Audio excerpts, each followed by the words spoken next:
నీవెవరైనా సరే, నీవు ఏ సమస్యలో ఉన్నా సరే,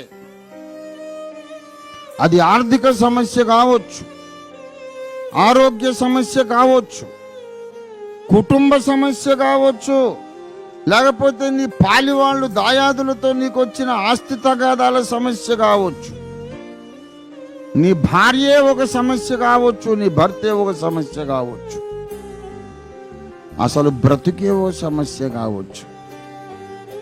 నీవెక్కడ ఉన్నా సరే, ఈ సమస్య నీకు ఇప్పటిదాకా వచ్చి ఉండకపోతే రేపు రావచ్చు. భయపడకు.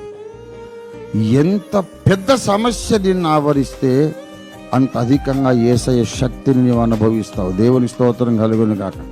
ఎంత పెద్ద సమస్య సైతాను నీకు తెచ్చి పెడతాడో అంత లోతుగా నువ్వు ప్రభువుని అనుభవించగలుగుతావు. దేవుని స్తోత్రం కలుగును గాక.